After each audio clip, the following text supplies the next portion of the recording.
Hi guys, it's Grant Stain here, CEO of Blam, and today I'm absolutely delighted to have one of our Blam partners here, Marius. Did I pronounce your surname correctly, by the way, mate? It's Kutsia, Good. almost. There you go. Yeah, my Afrikaans is still a work in progress. But Marius has been with us as a Blam partner for a while now. How long's it been, Marius? It's probably about just over a year. I would say about 14 to 16 months, more or less. 14 to 16 months as a Blam partner. He's based over in Johannesburg in South Africa. And today he's been kind enough just to spend a bit of time with me so that I can ask him some questions. The goal really for today is just to give prospective partners an understanding of what it's like to be a Blam partner for somebody who's been trading for over a year, and also just to give existing partners who are new and partners that are looking for inspiration and motivation a little bit about the way Marius goes about his business, because no two Blam partners are the same. And the reason that we offer such sort of bespoke support is so that we can adapt to help our partners achieve success in the way that's appropriate to their skill set, where they're based, their niche or niche, if you're in America or Canada, so that we can assist and achieve that success as quickly as possible. So thanks for joining me, Marius. Absolutely a pleasure to have you. Be great just to kick things off, just by sort of giving a little bit about your background and what you did before you were a Blam partner. So, yeah, unfortunately, I'm approaching 50, so I've had a good long working career so far. I started running businesses as a general manager when I was in my 20s. That then became MD of companies, and I've run a couple of corporate companies as managing director for quite a few years. About 3 years ago, call it maybe 2 years ago, 3 years ago, I bought the Blam Partnership, and I ran it while I was ops director of a big corporate in South Africa. And I had, I think, one customer, and that was sort of something on the sideline, which was also probably my worst enemy, because I had the comfort, if it performed or it didn't perform, didn't really matter. And not until I made the call to stop and do this full time that I really put the graft in and grew the business to where it needs to be, because of that reason. It's just being in the comfort zone. So you're quite typical, actually, of a lot of our partners, in that quite often people join Blam and the partnership program, set up their business whilst they're in employment. And obviously for somebody like yourself, you had a relatively high paid job, quite a stressful job, and that kept you busy.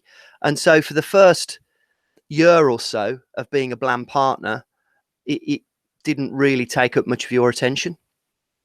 Yeah, the thing is, being in a corporate high-paid job and being a director of a company, it means that you work long hours. So I used to go to work early in the mornings, and I get home 8,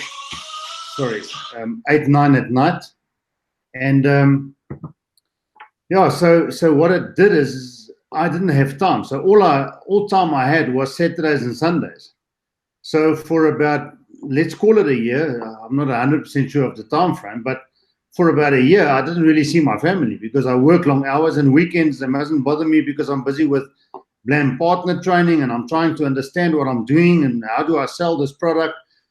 And so for, let's call it a year, 6 months to a year, I pretty much did nothing, if that makes sense. Meaning that I was trying to just understand, what am I selling? How do I sell this? And just to get myself organized. And if I rather just left my job and did it, I could have done it a hell of a lot quicker than a year.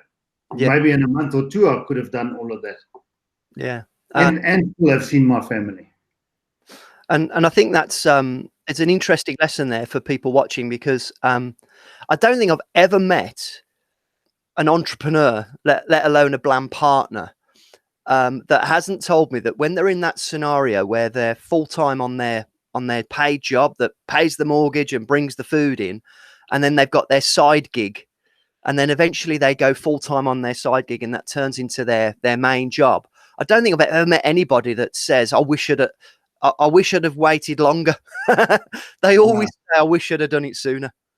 Correct. Should have done it a lot sooner. And I remember because we were talking last year, and as we record this video, actually, it's January 2021. So we've just seen 2020, which was, for those of you watching in the future, 2020 was obviously the pandemic year. And I remember talking to you last year just before the lockdown, and you were starting to focus more on Blam, but you were still in full-time employment. That's correct. And I remember that I remember when you took the plunge, and the thing that prompted you was the furlough, wasn't it? So the 27th of March 2020, the lockdown happened, and the first level 5 lockdown happened in South Africa. And on the 26th of March, I had a meeting with the board, and the guy said to me they think I should work from home, and they don't know if they're going to be able to pay me my full salary. They don't know what's happening, etc., etc. And at that point, I just thought this is the best time for me to just do this full time.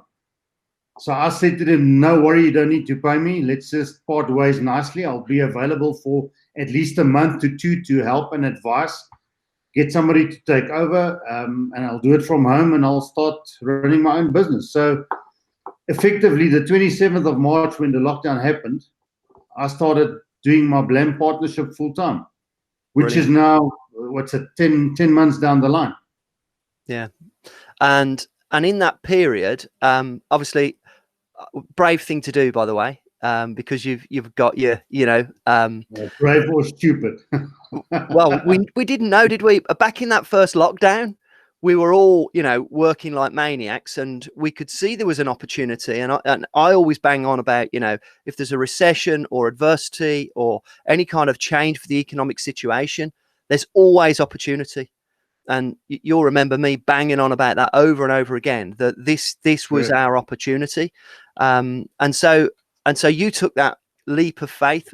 Obviously, you'd already had experience. You knew what it was like to be a Blam partner, but you'd never really, thrown yourself into it because of your full-time job.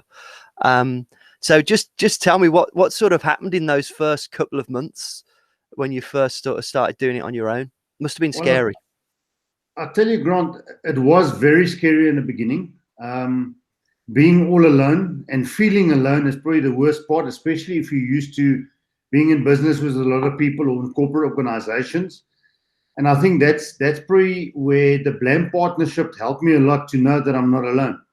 If I watched a Facebook session, I knew, right, I'm not alone in this. If I needed advice and I phone you or Ed or anybody of the team and say, listen, I need advice or something, you guys are there. And I think that's probably the biggest reason why that took away the scary part for me, was to know that there's people that will listen and help if needed, if I'm really in trouble. And that gave me a sense of protection, satisfaction. I don't know what the right English word is, but it gave me a sense of having people around me. I'm not alone in this. And at the same time, I just knew at the point that you guys can do what you want, say what you want, give me all the advice. But if I sit and do nothing ain't going to happen with the business. So I just jumped in, and it was level 5 lockdown. So the only thing I could do was video meetings. And I jumped on people I knew in business, and I just started searching for potential customers. And fortunately, in that period, a lot of people wanted to have websites, online stores. And I think that's where it all started. I spoke to a friend of mine's sister that's got a beauty parlor and hairdressing salon, 2 of them. And she wanted an online store. And I said, well, what a better time to do this online store myself, to learn how to do it. And I remember your words at the time. You said it's going to be a baptism of fire, was your exact words. Yeah. And it was. But the nice part is that afterwards, I can do any online store now, because I did this whole store myself in a period where I had nothing else to do anyway. So that's brilliant. That is. So that was just, the point I'm trying to make is, with hard work and where there's a will, there's a way. And I think the biggest thing I want to take away from the Blam Partnership is, a lot of times you guys have very good advice. There's times where stuff is said or happened that I don't totally agree with, and it's not that I don't agree with it per se, maybe just with my personality and experience it's a little bit different. But then I don't want to use the word ignore, but I just sort of ignore it. But there's 80% of the time where you guys have good advice, good methodologies to do certain things, and I definitely take from that. But what people need to remember is that if you don't do something, nothing ain't happening. It's still upon you to make stuff happen, to have the drive, to work like a maniac, to have the vision, the will to want to succeed. If you don't have that, then you must rather go work at a bank and count cash all day. Yeah, and I need to explain something about Marius right now to help people understand. Marius was a maniac before I met him. This guy's got a work ethic, and it's probably why we get on. It's and our Blam partners don't need to understand how to build a website or an app or any of that kind of stuff. But Marius took it upon himself to learn how to do that purely because he wanted to understand the system. So that doesn't mean he builds websites anymore. But in order for him to understand the product, and because he had time on his hands, and because e-commerce can be a lot more complicated than a standard website because of all the variables you get with e-commerce. And that's why I said to him, be a baptism of fire. But in order to sort of mitigate any sort of misunderstanding between him and the client, he actually took it upon himself to learn the system. And that, is an absolute credit to you, because one of the things that we talk about is becoming an expert. And you don't become an expert overnight. It takes time, it takes experience, it takes the training, the learning, the actually getting your hands dirty. But you can do it. But we back you up every step of the way, And so if Marius had have done something to the website and made a huge boo-boo, seem to remember we had a few conversations going backwards and forwards where there were issues. We just fix it. We sort it out. That's our job, to take care of that. So every Blam partner is different. But the key thing, I think, what you've said there, Marius, that's absolutely key is, work like a maniac is one of our phrases. We've got our work like maniac caps. I'm not wearing it today. I've got one over there. And really what that phrase represents is that anybody in business, whether you are a franchisee, a partner, like a Blam partner, whether you set up on your own, whether you're doing, an online deal or whatever it is, if you work like a maniac because you're passionate about it, if you actually put all your energy into focusing on your own success and you never give up, you literally can't fail. I think you sent me something about that the other day. If you work like a maniac and you never give up, you cannot fail. But I think you've run businesses before, Marius, as a managing director, and an ops director, etc. So you knew this already, I guess. Yeah, for my sins, I'm a bit of a business turnaround specialist. So most of the businesses that I was involved in, when I got involved, it didn't look very good. So for me to take something that's not operating optimally and it's not making money and there's a lot of issues and fixing it, that's sort of what I did. The only difference with the Blam Partnership is I had nothing to fix because there was no business. So I had to start from scratch, which was slightly different. But yeah, it's still a nice journey. And running a business is actually quite easy so long as you're passionate, you have high levels of energy, and you want to succeed. Then there's nothing that can stop you. And so fast forward then, going through that sort of baptism of fire, taking on an e-commerce job straight away. I also remember having a conversation with you last year that I was, over the moon about, was the point at which you exceeded the salary that you were on when you were a managing director, when you knew your revenue was exceeding your old salary. That was a watershed moment. Yeah, 100%. So I gave myself between 7 and 9 months to get to a break-even point. And what I mean by break-even is to earn what I earned before I started this business. So whatever my last salary was, that for me was the break-even point. And we achieved it in month number 5 during a lockdown. So it just shows that hard work does pay off. Yeah. Not taking no for an answer, making sure stuff happens, learning your trade, and working long hours. I mean, I remember in the lockdown, and I know it's not healthy, and maybe it's important to just mention this. I know there was times in the lockdown where 3 o'clock in the afternoon, I was still sitting in my pajamas. And the reason is I would wake up 4 o'clock in the morning. I'll go sit in my study and I'll work like a maniac. And 3 o'clock in the afternoon, realize that I haven't even freshened up.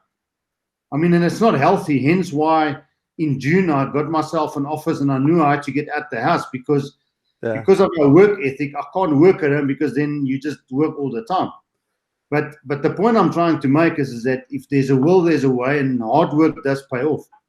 So yeah, at that point, 5 months down the line, the break-even point was met, and yeah, a good period. Yeah, it was awesome. And you're in one of our mastermind groups with some other partners. And so once a month we meet up with 4 or 5 other partners, and we share our experience. And the purpose of the mastermind group is to bring partners together from all over the world. So, you know, the other guys in our group, you know, are from different parts of the world. I oversee the group that Marius is in as well. So myself and Ed share the partners between us. And so these milestones through your business, you've been sharing it with other partners. And I think that's been a real motivation, inspiration for them as well. But likewise, I think you've taken away quite a bit from what the other partners have shared with you. 100%. Look, we're all in the same boat, to a sense, and we're all in the same business.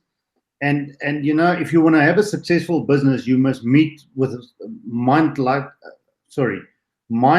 people, you know, so that you can feed off each other, and they're in your industry, and you can talk to them about digital marketing. And for me, I don't have that back in South Africa since I've been in corporate organizations, and I don't have a lot of digital marketers around me. So for me, that's a perfect place to talk with digital marketers and see what they're up to, what works, what doesn't work, share my experiences, listen to what they experience, and then take away from that. So that's a great way to learn new tricks, so to speak. Yeah, I love the mastermind groups. They're just, you know, they really do. I could see they're so powerful. They are so powerful. One thing I just wanted to touch on was that quite often people, particularly you're based in Johannesburg, so just outside Johannesburg, I believe. Obviously, you know, working and being in South Africa, a lot of people that come to us from South Africa have got the impression that, you know, the economy's not doing so well over there. You know, people are struggling. Obviously, we've had the lockdown, and yet throughout that, you've obviously built a business and are prospering. What would be your advice or opinion to people that say that, you know, it's difficult to run a digital marketing business in South Africa? Grant, to be quite honest with you, the first time I've seen that the economy is tight is right now. In January, we've got a pipeline full of customers, and I'm struggling to get guys to make decisions. I had a customer phone me yesterday and said, I want to say yes, but give me your Valentine's special, was his words. So right. I went back to the drawing board. I've sent him a proposal, and I said, here's your early Valentine's special. I'm waiting for you to wait to give me the go-ahead. So for me, this is the first time that I've seen it's extremely tough, and I think it's because they've just extended our lockdown to the 15th of Feb.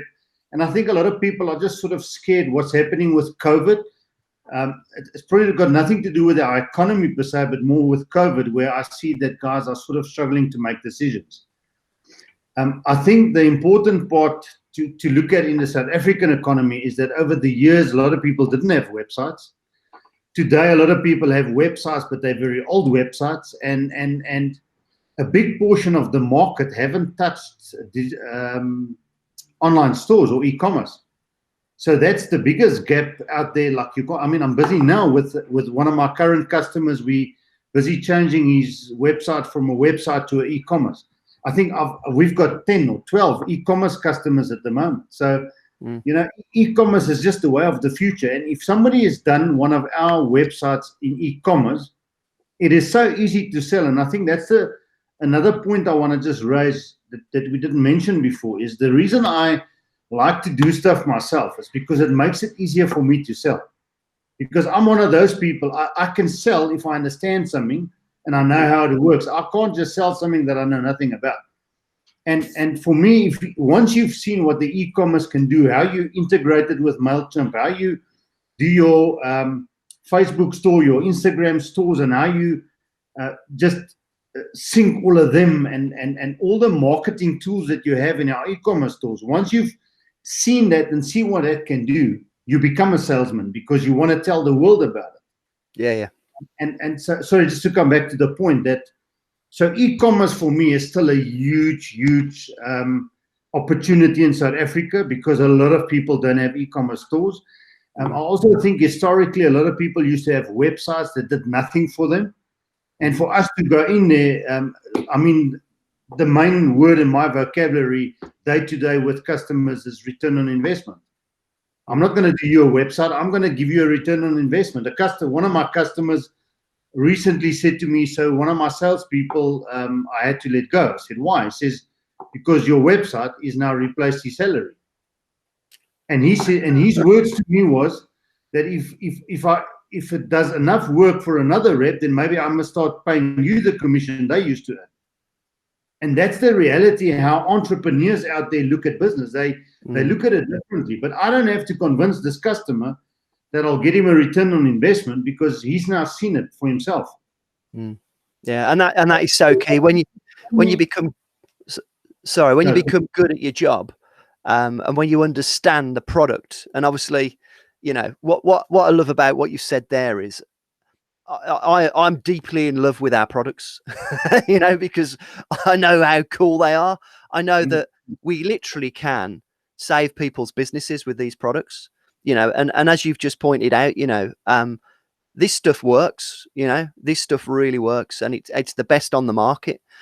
When you're that passionate about your business and about your product, you know, it makes you want to get out there. It makes you want to tell people, because isn't it a great feeling to have a client say something like that to you? I mean, it's a shame about the sales guy, don't get me wrong.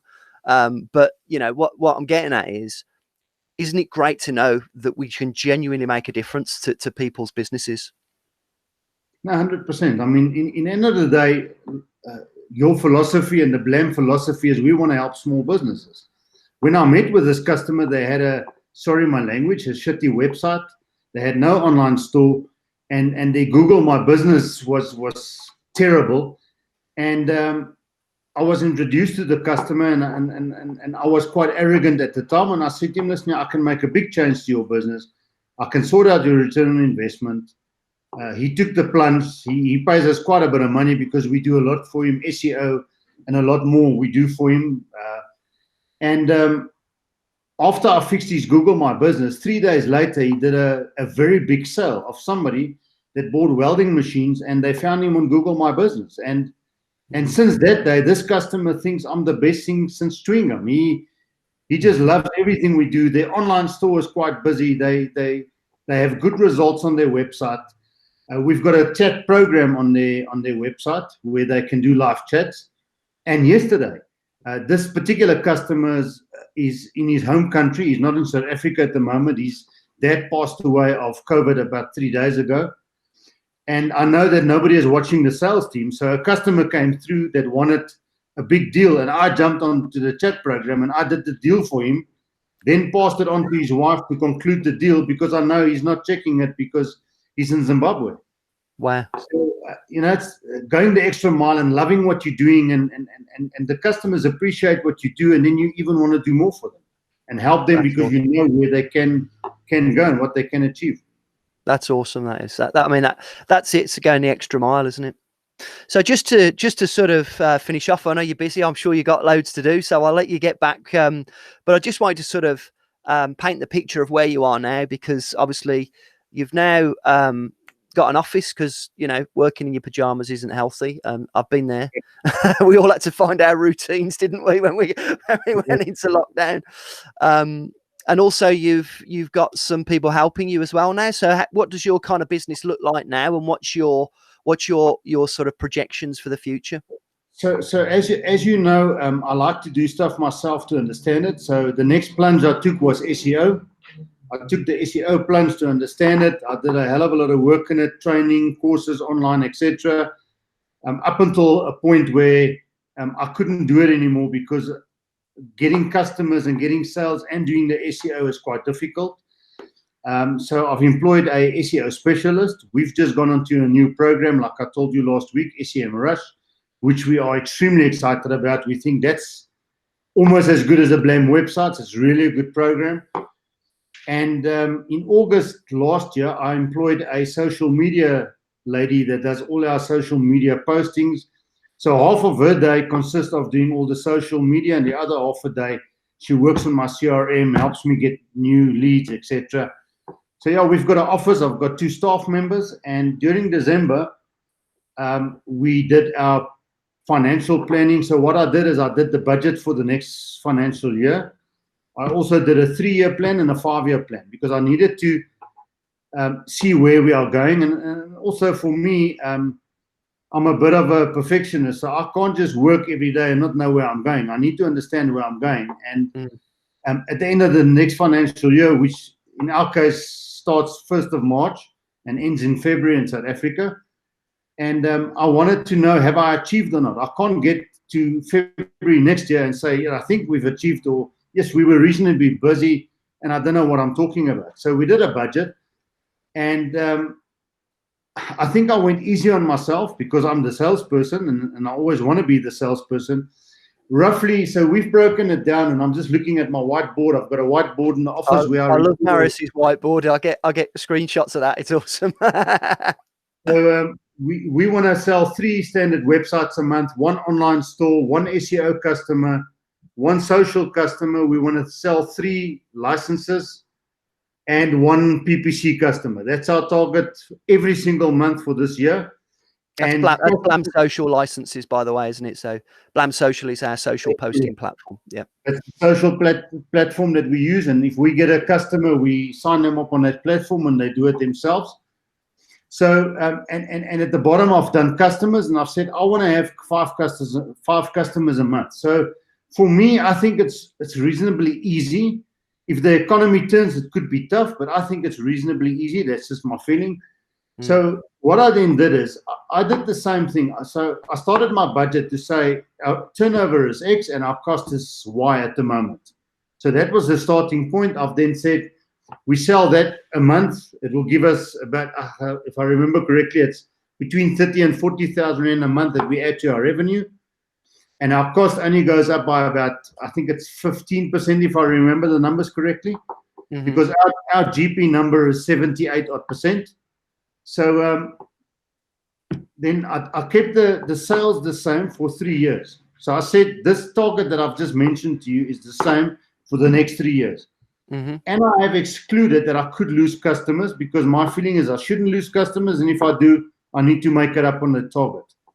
So, but what I have seen, what it did is obviously we kept the sales the same for the 3-year plan and the 5-year plan, or let me rather say the monthly sales or the targets.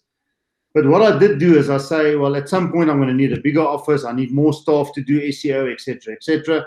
So I've added in more staff members. I've come up with the financial incentive scheme for my staff for them to achieve a little bit more, and you can expect some more from them. But what I have seen is that in 5 years from now, the numbers are just, it's almost like I had to check it a couple of times because it's just silly numbers. Because I think what happens is with the sales, if you take 30, 40, and this is our currency, South African rands, 30 to 40,000 Rand a month, and you just apply that for 5 years, it starts becoming silly numbers. Yeah. It's that compounding, isn't it?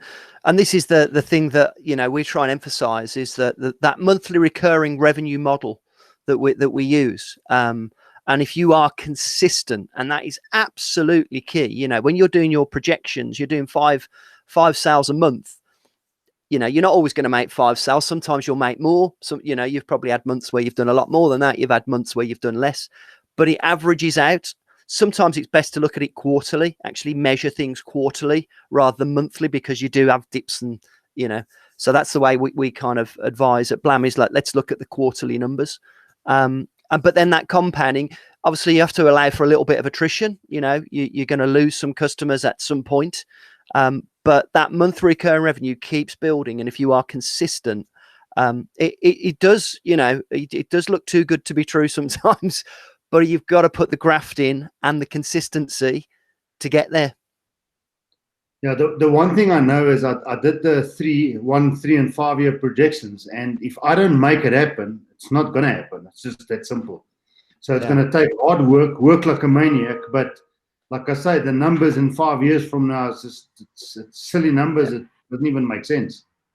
And I think the other thing as well to just finish off on is that having a 5-year plan is really key, because if you go into business, you've got to be in it for the long term. You've got to understand that the economy is going to go up and down. You know, we don't know, you know, what's around the corner. That's why the monthly recurring revenue model is so key, because, you know, let's say, for example, you know, something completely unexpected happens and you're not able to, you know, hit anywhere near those targets. You've already got a recurring revenue coming in. It doesn't mean that, you know, all of a sudden you're wondering how you're going to pay the mortgage, because, you know, you've already got that recurring revenue. And that is, I think, that the thing that people need to know. If you then map that out and you have that long-term 5-year vision for, you know, because you've got a proper business here that is going to have longevity, when you hit that 5-year target, regardless of whether it's a little bit above or a little bit below what you projected, you've got a business there that is either going to sustain you and your family. You could pass it on to your, you know, other family members.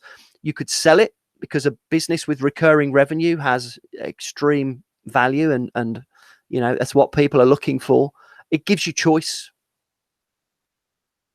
So my method in my madness, Grant, is to one day when I'm semi-retired, to still be involved in a business where if I want to be.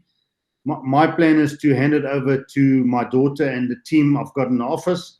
I want them all to own shares in the end of the day, and they must run with us. And I'll then just do the nice jobs, the ones that you like, you know. So for me, that's the method in the madness. I must be honest with you, and for whoever is watching this, if we did not have a monthly recurring revenue model, I think I would have probably went back to look for a job a long time ago. And the reason I say this is that if we had to sell our websites for whatever value, and every single month on the 1st, my budget is on 0 and I have to try and get to some number, I think the stress and everything with that would have just